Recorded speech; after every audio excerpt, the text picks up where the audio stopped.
పల్లెటూరులో ఉండే ఓటర్లు, నగరాల్లో ఉండే ఓటర్లు, బాగా డబ్బున్న వాళ్ళు, వీళ్ళు ఏమంటున్నారంటే, ఏమండి జగన్మోహన్ రెడ్డి గారు డబ్బులన్నీ పేదవాళ్ళకి పప్పు బెల్లాలాగా పంచిపెడుతున్నారు, అది మీకు కరెక్ట్ అనిపిస్తుందా? మీరు కరెక్ట్గా చెప్తారు కదా, చెప్పండి అని అడిగారు.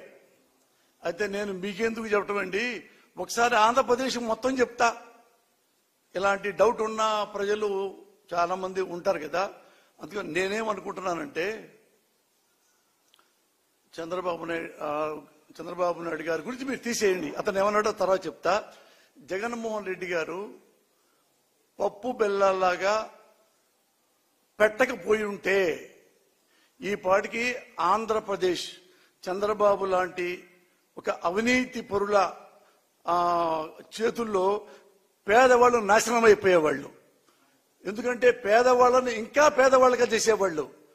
ఎందుకంటే మీకు తెలుసు ఎప్పుడు అభివృద్ధి ఎక్కడా అభివృద్ధి ఎక్కడా అభివృద్ధి ఎక్కడా అంటే, నేనేం చెప్తానంటే, అభివృద్ధి ఒక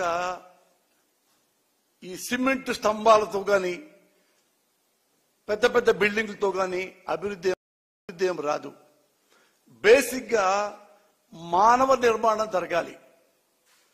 మనిషి వర్ణాన్ని జీవోత్సవం స్థాయిలోంచి నేను ఒక మనిషిని అని ధైర్యంగా రోడ్డు మీదకి వచ్చి నిలబడి చెప్పగలిగేలాగా ఉండాలి. అది చంద్రబాబు చేయరు. 5 ఏళ్లకు ఒకసారి ఎలక్షన్కి వస్తారు, పేదల దగ్గరికి, కూలీల దగ్గరికి. వాళ్ళని పేదవాళ్ళగానే ఎన్నో సంవత్సరాలుగా 75-80 సంవత్సరాలుగా అలాగే బతికిస్తున్నారు. చంద్రబాబు లాంటి నాయకులు వస్తారు, వాళ్ళ దగ్గరికి వస్తారు, ఒక్కొక్కటి ఇంటికి ఒకటికి 1000 రూపాయల చొప్పున, నలుగురుంటే 4000, 8 మంది ఉంటే 8000 ఇచ్చేసేసి వెళ్ళిపోతారు. అప్పటిదాకా ఈ పేదవాడికి ఏముంటుంది? పూరి గుడిసె, అన్నం లేదు, ఆరోగ్యం లేదు, నాగరికత లేదు, విద్య లేదు, డబ్బులు లేవు, తినడానికి తిండి లేదు, కడుకోవడానికి బట్ట లేదు. ఇలాంటి వాడికి ఒక్క 1000 రూపాయల కాగితం చూపిస్తే, ఇదిగో ఈ 1000 రూపాయలు నీకు ఇస్తా, నాకు ఓటేస్తావా? వేస్తానయ్యా, 6 ఉన్నాం, 6000. ఇది సాగుతుంది ఎప్పటి నుంచో. అప్పుడు ఏమవుతుంది? ఈ 6000 ఎప్పుడు వస్తాయి? 5-6 నెలలు వస్తాయి. మళ్ళీ ఎప్పుడు వెయిట్ చేస్తారు ఈ పేదోళ్ళు? మళ్ళీ 5 ఏళ్ల తర్వాత మళ్ళీ ఎలక్షన్లు వస్తే అప్పుడు మనకు డబ్బులు వస్తాయి కదా అని అప్పటిదాకా వెయిట్ చేస్తూ ఉంటారు. ఒక జీవోత్సవాల్లాగా. ఇది వద్దు, పేదవాడు జీవోత్సవం కాదు, పెద్దవాడు జీవోత్సవం కాదు అని చెప్పి ఈ పథకాన్ని ప్రవేశపెట్టాడు. దీనికి అన్ని చదువులు కానీ, విజ్ఞానం కానీ, నాడు నేడు అన్నా కానీ, ఆరోగ్యం అన్నా కానీ, మీ ఇంట్లో బట్టలు లేవు, అన్నం లేదు, కూడు లేదు, గుడ్డ, ఇన్ని చూసి ఈ పథకాలు ప్రవేశపెట్టాడు. మీరు అనుకుంటున్నారు పంచుతున్నారు అనుకుంటున్నారు. నేను అంటున్నాను, అర్బన్లో ఉండే మహానుభావులు, డబ్బున్న వాళ్ళు, ధనవంతులు, ముఖ్యంగా చెప్తే ఎగ్జాంపుల్ మా కమ్మ వాళ్ళు కూడా, అలాగే డబ్బున్న కాపు మహారాజులు కూడా అదే టౌన్లో ఉంటూ మీరు కూడా ఎంతో మందికి లక్షల రూపాయలు పంచుతున్నారు కదా పేదలకి. పేదలు నేను కమ్మవాడిని. అరే ఊళ్ళలో మన కమ్మవాడు ఉన్నాడు, వీడు బాగా చదువుతున్నాడు, వీడి డబ్బులు లేవు అని వాడికి 10,000, 5,000 ఇచ్చుకుంటూ ఈ మనం ఇస్తే వాడు చదువుకొని మనలాగే పెద్దాడవుతాడు కదా అని వీళ్ళు డబ్బున్న కమ్మవారు డబ్బు లేని పేదవాళ్ళకి, డబ్బున్న కాపు నాయకులు రాజకీయ నాయకులు కాదు, గుంటూరులో ఉన్నారు చూడండి, మన మహానుభావుడు గుంటూరులో తులసి రామచంద్ర ప్రభు, అతను కొన్ని వందల కాదు వేలాది మంది కాపు కుర్రోళ్ళకి, అమ్మాయిలకి, అబ్బాయిలకి తన సొంత డబ్బులతో లక్షల్లో చదివిస్తున్నాడు. అలా మీరు డబ్బులు ఇస్తున్నారు కదా.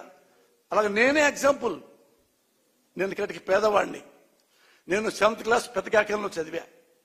ఆ తర్వాత భయం, మా నాన్న బరిగొడ్లు తిప్పుతాడేమో, పొలంలో కూలీకి పంపిస్తాడేమో అంటే మా నాన్న నా ముఖం చూసి బాధపడి ఈ ఆడ బాగా చదివితే బాగుండే అని తీసుకెళ్లి మోతడకలో పెట్టాడు.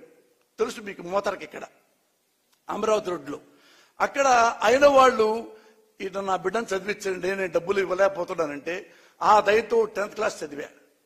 10th క్లాస్ మంచి మార్కులతో పాస్ అయ్యా, దగ్గర ఫస్ట్ క్లాస్తో. మళ్ళీ మా నాన్న ఎదురు నుంచుంటే మా నాన్న మళ్ళీ నా ముఖంకు చూశాడు. నేను ఇట్ట తలుపుతుంటే మళ్ళీ నేను బరిగొడ్లు కాపిస్తాడేమో అంటే మళ్ళీ తీసుకెళ్లి జేకేసీ కాలేజీ స్టూడెంట్ ఎంకేఆర్ గారు, మారుపూడి కోటేశ్వరరావు గారు మా పెదకాకని మా నాన్నకి తెలుసు. అరే కోటేశ్వరరావు, వీడు బాగా చదువుతున్నాడు రా, మా నా దగ్గర డబ్బులు లేవు, నువ్వేమైనా సహాయం చేస్తావా? వాడు నాకు వదిలేయి సుబ్బారావు. ఆయన నన్ను తీసుకెళ్లి జేకేసీ కాలేజీలో జరిపించారు. ₹1 కూడా మా దగ్గర లేదు, ప్రామిస్లో ఏమంటే లేంగి ₹1 కూడా లేదు. అక్కడి నుంచి గుజ్జనగోళ్ళు ఉంది గుంటూరులో ఎక్కడో జేకేసీ కాలేజీ, మా ఊరు పెదకాకని. ఇక్కడ నుంచి బస్ ఎక్కి వెళ్ళాలి, బస్ స్టాండ్ లో దిగి మళ్ళీ బస్ ఎక్కి జేకేసీ కాలేజీకి వెళ్ళాలి. ₹1.5 ₹2 రోజు అవుతాయి. మా ఇంట్లో పావలా కూడా లేదు. ఎట్టా అంటే పాప ఆ ఎంకేఆర్ గారు నన్ను కమ్మ హాస్టల్లో చేర్పించాడు. కమ్మ హాస్టల్లో చేర్పిస్తే కమ్మ హాస్టల్లో అంత డబ్బులు మనం ఎక్కడ కడతాం? కమ్మ హాస్టల్లో 5 ఏళ్ల పాటు ఇంటరు డిగ్రీ అక్కడ హాస్టల్లో ₹1 లేకుండా గదిలో 5 ఏళ్ళు ఉన్నా. 5 ఏళ్ల పాటు 2 పూట్ల కడుపు నిండా అన్నం తిని చదువుకున్నా. ఎవరిచ్చారు ఈ డబ్బులు? సేమ్ జగన్మోహన్ రెడ్డి లాంటి మహానుభావులే. ఇప్పుడు జగన్మోహన్ రెడ్డి గారు ఎలాగే పేదలకి, నాలాంటి పేదలకి కడుపు నింపుతున్నాడో, విజ్ఞానం నింపుతున్నాడో, అలాగే నన్ను ఎవరు అనుకున్నా సాధించుకుంది. కొత్తపేటలో డాక్టర్ గారు ఉన్నారు, కంటి డాక్టర్ పరంతరామయ్య గారు. వాళ్ళ అబ్బాయి నాకు తెలుసు, వాళ్ళ కజిన్ గణేష్ని ఇంటి పేరుతో ఉంటుంది. ఈ పరంతరామయ్య గారు నన్ను చూశారు. ఎవడరా కుర్రాడు రమ్మను, ఐలీలు నుంచున్నా ఇట్లా. ఏం పేరు నీ పేరు? నా అప్పుడులో నా పేరు పోసానికి కృష్ణమూర్తి. ఇంటి పేరు ఎందుకు చెప్పావు? నేను ఎప్పుడు అలాగే చెప్తాను సార్. ఎన్ని వచ్చినాయి మార్కులు? ఇన్ని వచ్చినాయి సార్. సరేరా, నిన్ను 5 ఏళ్ళు ఇక్కడే ఉండి చదివిస్తా, కాలేజ్ ఫీజు కూడా నీకు కడతా, హాస్టల్లో నీకు 5 ఏళ్ళు అన్నం నీకే పెట్టిస్తా, నువ్వు బాగా చదవాలి, మరి పాస్ అవ్వాలి, బాగా చదువుకోవాలి. చదువుతాను సార్, వెళ్ళిపో అని బుధం తడితే 5 ఏళ్ళు ఆ మహానుభావుడు నన్ను చదివించాడు. డిగ్రీ చదివాను, తర్వాత MA చదివా. ఇప్పుడు మీ అర్బన్ పెద్దలు మీరు అన్నట్టుగా ఆ ఇంట్లో ఆడవాళ్ళు, ఆ ఇంట్లో పెద్దవాళ్ళు, ఏమండి డాక్టర్ గారు, వాడెవడో పిల్లడు చాలా మంది ఉంటారు, ఇన్ని లక్షలు ఆ పేదలకు ఇచ్చే కర్మ ఎందుకండి మీరు ఇవ్వాలి వాళ్ళకి అని ఒక మొక్క ఇంట్లో ఆ ఆడపుడ్చని ఉంటే, ఈరోజు పోసాని కృష్ణమల్లి గారి దగ్గర ఎడ్యుకేషన్ లేదు. ఈరోజు కూలీగా ఉండేవాడిని, ఏ హోటల్లోనో కప్పులు తీస్తూ ఉండేవాడిని. నేను కూలి పని చేశా, అందుకే ఈ మాట చెప్తున్నా. కప్పులు తీసుకుండేవాడిని, నాకేం లేదు, పూరి గుడిసా.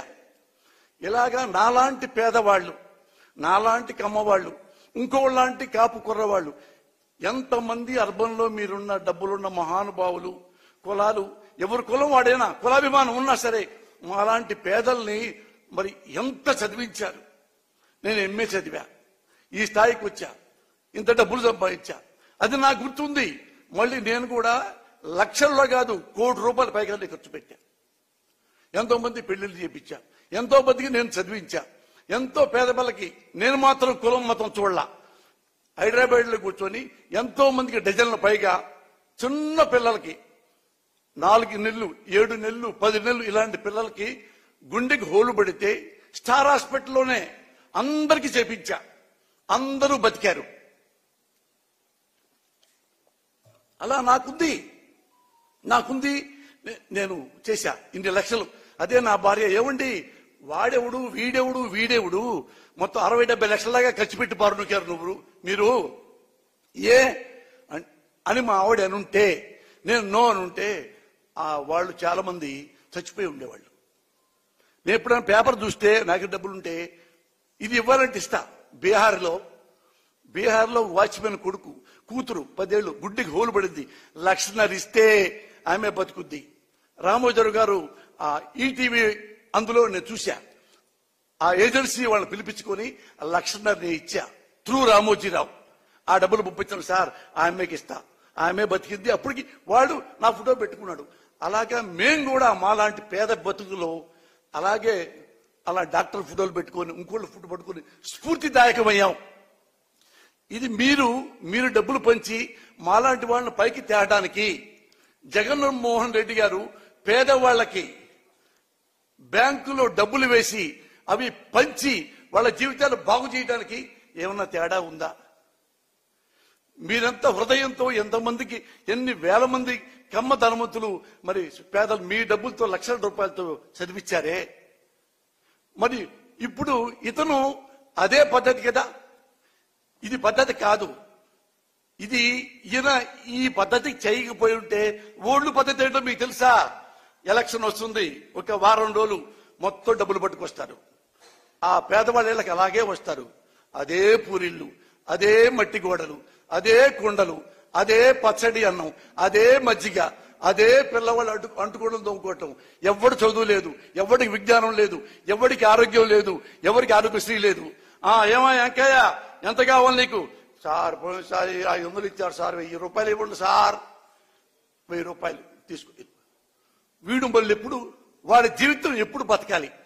ఎప్పుడు ఈ డబ్బులతో వాడు చంద్రబాబు లాంటి వాళ్ళు వచ్చేసి 1000 కదా 2000 ఇచ్చేయి పో, 2000 ఇచ్చేశారు. వాడు ఎమ్మెల్యే అవుతాడు, మంత్రి అవుతాడు, ముఖ్యమంత్రి అవుతాడు, కోటీశ్వరుడు అవుతాడు, వేల కోటీశ్వరులు అవుతారు. ఈ పేదవాడు ఎక్కడ ఉంటాడు? అక్కడే ఉన్నాడు. అంత దుర్మార్గులు కొంతమంది మన రాజకీయ నాయకులు. నేను చెప్పింది ఏం కాదు, ది గ్రేట్ రాజీవ్ గాంధీ ఒక మీటింగ్ లో చెప్పాడు, మన ఇండియాలో రాజకీయ నాయకులు అంతా దొంగవాళ్ళు అంటే అని నవ్వుతూ చెప్పాడు. దొంగవాళ్ళు అంటే మనం ఎగ్జాంపుల్ ఆంధ్రప్రదేశ్ లో ఒక రాష్ట్రం, ఆడకెళ్ళి ఒక జిల్లా, ఆడ నుంచి మండలం, లోపల కుగ్రామం.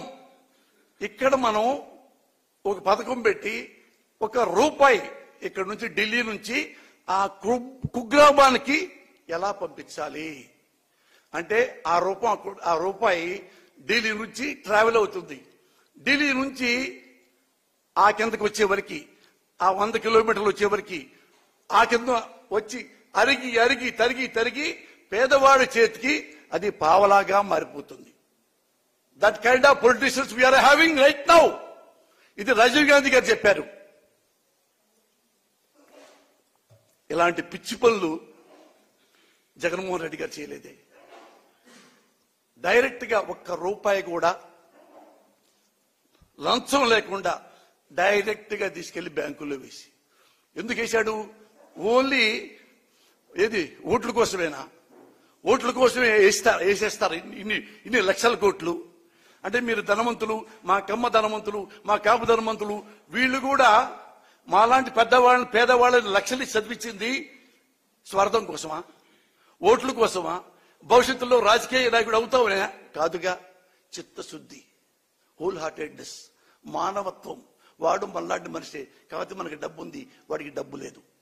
ఇదే లాజిక్ జగన్మోహన్ రెడ్డి గారిది. ఏమిచ్చాడు డబ్బులు? అటు ఇచ్చి వెళ్ళిపోలేదా? డబ్బులు ఇచ్చి దేనికి ఇస్తున్నారు? అమ్మా మేము పిల్లలను చదివించాలంటే వాళ్ళు అప్పుడుదా కూలికి వెళ్ళేవాళ్ళు. మీ కూలికి వెళ్ళే డబ్బులు కూడా నేను ఇస్తా, నీకు ఇస్తా, పిల్లలు చదివించు. దానికి డబ్బులు ఇచ్చాడు, నాడు నుండి చదివించాడు. బూట్ల కాడ నుంచి, లేసుల కాడ నుంచి, బట్టల కాడ నుంచి, వాటర్ ప్రూఫ్ బ్యాగు కాడ నుంచి, ట్యాబుల్ కాడ నుంచి ఇన్ని ఇచ్చింది దేనికోసం? మానవ నిర్మాణం కోసం.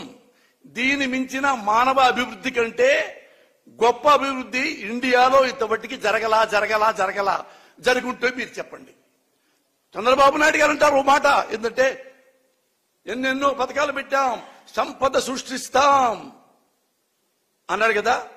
మీరు వెళ్ళిపోయిన తర్వాత మీరు నెట్లో చూడండి, మీరు ఆయన దగ్గరికి వెళ్ళి అడగండి, అడగాపితే ఇంకోటి కనుక్కోండి. ఆయన ఎప్పుడు ముఖ్యమంత్రి అయ్యాడు ఆ రోజు నుంచి ఈ రోజు వరకు ఆయన బడ్జెట్ చూడండి. ప్రతి బడ్జెట్ లో రెవెన్యూ లోటు ఉన్నవాడివి ఎట్ట సంపదను క్రియేట్ చేయగలవు? ఎవరిని అడగండి. ఎవడ సింపుల్ లాజిక్. నా ఇంట్లో ₹1 లేకుండా నేను ఎలా బిల్డింగ్ ఉంటాను? నా ఇంట్లో పావులా కూడా లేకుండా ఎలా నేను క్రాప్ చేపించుకుంటాను? ఎప్పుడు నీ బడ్జెట్ ఆ రెవెన్యూ లో బడ్జెటే, దానికి నువ్వు ఈ సంపద అనేది లేదు. కానీ సంపద తెలియదు కదా నా పిల్లలకి, పాపం పేదలకు ఏం తెలుసు. ఇవన్నీ ఎంత మోసం చేసి ఇప్పటి వరకు ఆయన బతుక్కుంటూ వచ్చాడు. ఎందుకు నేను అనుకుంటున్నానంటే ఈ అర్బన్ ఓటర్ మహాశయులకి మీరు గమనించండి, ఒక్కసారిగా ఒక ఇంప్రెషన్ పెట్టుకోకండి. First impression carries up to last అట్టొద్దు. ఏం మోసం చేశాడు జగన్ గారు మీరు క్వశ్చన్ చేసుకోండి.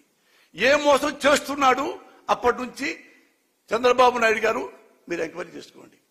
అదే మళ్ళీ మీ అర్బన్ సోదరులకు నేను అడుగుతున్నాను, ఇదే కదండి మరి వైఎస్ఆర్ కూడా చేశారు.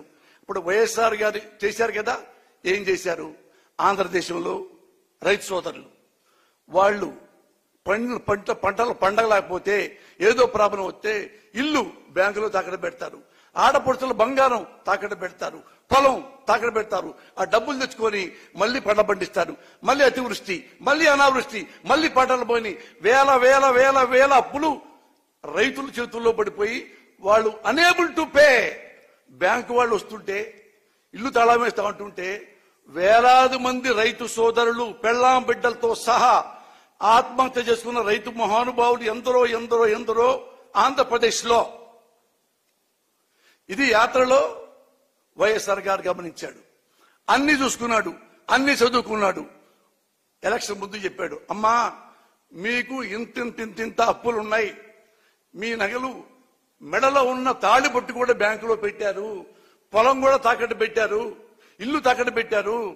నేను గెలిస్తే ముఖ్యమంత్రి అయితే ఒక్క పైసా కూడా మీరు కట్టక్కర్లేదమ్మా, డైరెక్ట్ గా బ్యాంక్ వెళ్ళి సంతకం పెట్టు, ఏలుముద్రై మీ ఇల్లు తీసేసుకోండి, మీ బంగారం తీసుకోండి, మీ పొలం తీసుకోండి అని చెప్పితే ఈయన ముఖ్యమంత్రిగా గెలిపిస్తే అందరి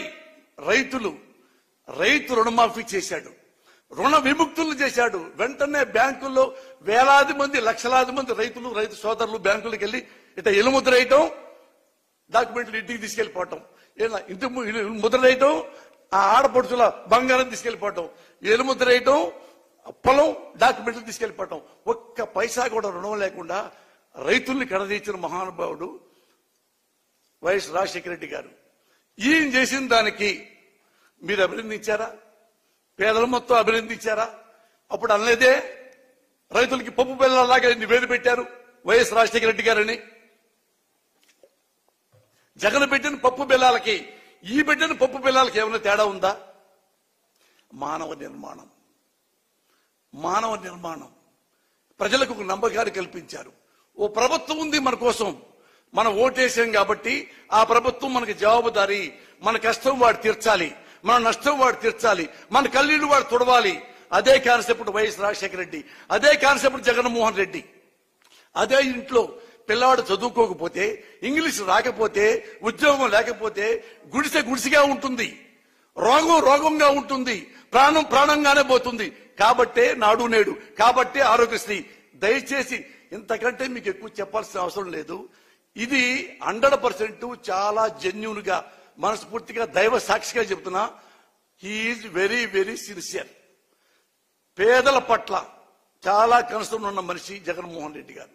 ఇప్పుడైనా మీరు ఎంక్వైరీ చేసుకోండి. ఇన్నేళ్ల మీ రాజకీయ జీవితంలో మీరు చాలా చూసుంటారు. జగన్మోహన్ రెడ్డి గారు ఏం చెప్పారు, ఏం చేశారు, చంద్రబాబు గారు ఏం చెప్పారు, ఏం చేశారు, మీరు క్వశ్చన్ చేసుకోండి సార్. ఆన్సర్ మీకే తెలుస్తుంది. దయచేసి జగన్మోహన్ రెడ్డి గారిని దీవించండి, ఆశీర్వదించండి. Thank you.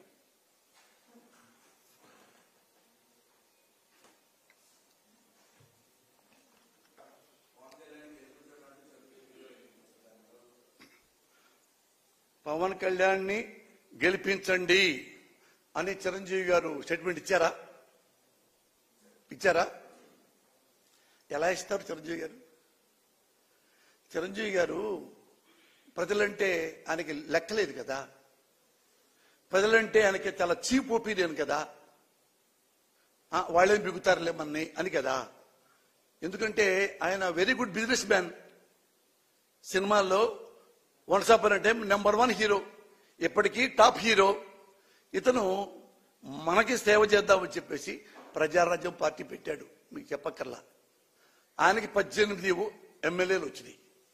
ఎవడన్నా 18 ఎమ్మెల్యే సీట్లు వస్తే ఆ 18 మందిని తీసుకొని అసెంబ్లీలో కూర్చొని ఆంధ్రదేశంలో ఈ ప్రాబ్లమ్స్ ఉన్నాయి సాల్వ్ చేయండి, ఈ కష్టాలు ఉన్నాయి సాల్వ్ చేయండి అని ఎప్పుడైనా ఒక్కరోజు అన్నాడా? అది ఆయన ఆ 18 మందితో కూర్చొని ఉంటే ప్రజలంత గొప్పగా నమ్మేవాళ్ళు. ఇంతకంటే ఇంకా గొప్పగా చెప్తాం మీకు. భారతదేశంలో బీజేపీ పార్టీ పెట్టారు. పెట్టి వాళ్ళు దేశమంతా తిరిగారు. 2 ఎంపీలే అయినాయి. 2 ఒకటి ఆంధ్రప్రదేశ్లో ఉంది, తెలంగాణలో, ఒకటి ఇక్కడ యూపీలో ఉందనుకుంటా. 2 ఎంపీలు అయ్యారు. అరే ఇద్దరే ఇంత భారతదేశంలో 2 ఎంపీలు మన దగ్గర వచ్చినారా? మిగతా ఎప్పుడు రావాలి ఎందులే మనకని చెప్పి బీజేపీ పార్టీని మూసుకొని ఎవరి దారి ఇంటికి వెళ్ళిపోతే ఈ రోజు ప్రపంచంలో అత్యుత్తమైన శక్తి ఉన్న పార్టీ బీజేపీ అయ్యేది కాదు. ఎందుకు 2 ఎంపీలు ఉన్నా కానీ మళ్ళీ భారతదేశం మొత్తం తిరిగి అధికారంలోకి వచ్చింది? వాళ్ళలో ఉన్న సిన్సియారిటీ, వాజ్పేయిలో ఉన్న సిన్సియారిటీ, అద్వానీలో ఉన్న సిన్సియారిటీ, నిజాయితీ, దేశభక్తి, దేశం పట్ల ప్రేమ, ఈ మొత్తం ఏమీ మనోడికి చిరంజీవికి లేవు. ఆత్మే పైసా డాష్ డాష్ డాష్. 18 కనీసం 5 ఏళ్ల పాటన్నా ఆడ కూర్చున్నాడా? ప్రతిపక్ష స్థానంలో కూర్చుంటే ఆయన కూడా నెక్స్ట్ మళ్ళీ వచ్చేయి కదా. అంటే ఇది బిజినెస్ అన్నమాట చిరంజీవి గారికి. సినిమా కూడా ఇంతే, డబ్బులు ఇస్తే చేద్దాం, ఈ పోతే వెళ్దాం.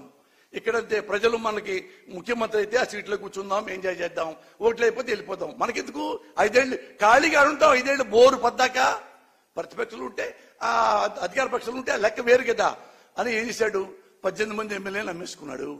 మీ దాన్ని మేము పొమ్మన్నారు. అంతకుముందు ఏమన్నాడు ఒకప్పుడు, ఏంటి చాలా పిచ్చి పిచ్చిగా మాట్లాడుతున్నాం, చాలా మంది మా 18 మంది ఎమ్మెల్యేలు అమ్ముడు పోవడానికి వాళ్ళు ఏమన్నా కోడి పిల్లలు కాదు, పులి పిల్లలు అన్న 2-3 నెలలు కూడా అలా ఎమ్మటి ఇచ్చిపారు నూగాడు. ఆయన అసలు ప్రజారాజ్యం పార్టీ ఆపేసి ప్రజారాజ్యం కాంగ్రెస్ లో గెలిపాడు. ఈయన కాంగ్రెస్ మెంబర్ అయ్యాడు. దానికి బహుమతిగా తెలుసుగా ఇచ్చారు, రాజ్యసభ ఇచ్చారు, సహాయ మంత్రి ఇచ్చాడు, అవన్నీ చేశాడు. మరి అక్కడన్నా ఉన్నాడా? ఆ టైం అయిపోయింది. రాజ్యసభ మళ్ళీ ఇస్తారో లేదో, సహాయ మంత్రి మళ్ళీ ఇస్తారో లేదో, ఇచ్చేట్లేదే వద్దు, మళ్ళీ అక్కడి నుంచి కూడా చెప్పైపోయాడు. వద్దే నాకు రాజకీయం వద్దయా, సినిమాలు చేసుకుంటా అన్నాడు. గుడ్, వెరీ గుడ్, తప్పలేదు. తన తప్పితలు తెలుసుకున్నాడు. సినిమాల్లో బ్రహ్మాండం చేసుకోవచ్చు. మళ్ళీ దేనికి ఇప్పుడు మళ్ళా రాజకీయాల్లోకి నాకు తెలియట్లేదు. ఏందా మీరు క్వశ్చన్ వేశారు? మీకేం అర్థమవుతుందా చిరంజీవి గారి స్ట్రాటజీ? ఎవరన్నా అసలు జీవితంలో చిరంజీవి గారు ప్రజల దగ్గరికి వెళ్ళొచ్చా? ప్రజల గురించి మెన్షన్ చేయొచ్చా? మా తమ్ముడు కోటేయండి, వాడు బాగా చేస్తాడు అంటే నువ్వు బాగా చేయవా, అందుకని నీకు వద్దా? మీ తమ్ముడు బాగా చేస్తాడా? అదనే చెప్పు. నేను వెన్నుపోటు పొడిచాను ప్రజలకి, ముఖ్యంగా కాపు సోదరులకి. ఎంతమంది కాపులు తెలుసా? నేను అక్కడే ఉన్నా ప్రజారాజ్యంలో. నాకు కూడా ఎమ్మెల్యే టికెట్ ఇచ్చారు కదా, ఎమ్మెల్యే టికెట్. అప్పుడు ఉద్యోగాలు మానేసి ఆయన దగ్గర ఉన్నారు. మనవాడు ఫస్ట్ టైం అవుతాడు అనుకుంటా ఆశపడి ఇళ్ళు అమ్ముకున్నారు, పొలాలు అమ్ముకున్నారు, నమ్మకం పెట్టుకున్నారు. ఓడిపోయినా కూడా పెద్ద బాధపడలా, ఒకసారే కన్నీళ్లు పెట్టుకున్నారు. ఈయన వెన్నుపోటు పొడిచినందుకు, పార్టీ అమ్ముకున్నందుకు వాళ్ళు ఈ క్రైడ్ లైక్ ఎనీథింగ్. కానీ ఇంకా చాలా గొప్పవాళ్ళు కాపు సోదరులు ఈ మాత్రం ఏమనకుండా తను వాళ్లే గుండెల్లో సర్దుకొని బాధ పడ్డారు. ఇప్పుడు మళ్ళీ ఈయన వచ్చేసి ఏసనే చిరంజీవి మా తమ్ముడు పార్టీ పెట్టాడు, ఆ పార్టీ ఈ పార్టీ మీరు కలిసి 6 నెలలన్నా జనాన్ని నమ్మించారు. మీ వాడు 1 month కూడా మా నమ్మించలేపాడే, అయినా మళ్ళీ ఇస్తారా? అవునులే, రాజకీయాలు కదా, ఓటు హక్కు మీకుంది, మీరు నుంచోవచ్చు, మళ్ళీ ఎమ్మెల్యే అవ్వచ్చు, మళ్ళీ మంత్రి, ఏమో మళ్ళీ చిరంజీవి గారు ముఖ్యమంత్రి కూడా అవ్వచ్చు. నమ్మకం లేదా మీకు? గుర్రం ఎగరావచ్చు. What can we do? ఇది అన్నాం అనుకో ఏమంటే తెలుసా? ఎమ్మటే తిట్లు, లం డ. అంటే అసలు రియలైజేషన్ లేదు మనుషులకి, రియలైజేషన్ లేదు. అరే ఒక తప్పు చేశామే, ఐ డిడ్ మిస్టేకే, అన్బేరబుల్ మిస్టేకే, మనం రిపీట్ అవుతామే, లేదు. రియలైజేషన్ లేదు. అన్నవాడిని డిమారలైజేషన్ చేస్తాడు. వీడు మన క్వశ్చన్ చేస్తాడా? చేస్తా. ఎందుకంటే నేను ఓటర్ని, ఈ దేశంలో ఒక పౌరుణ్ణి, ఓటకు ఉన్నవాడిని, మంచి నాయకుడు కావాలనుకునేవాడిని, వీడు మంచి నాయకుడు కాకపోతే నేను వద్దనుకునేవాడిని. నాలాంటి వాడికి ఈ సమాధానం చెప్పగలిగితే మీరు ఎక్కడైనా బతకగలరు. ఎందుకు చెప్పరు? You are unfit for politics. That only I can say.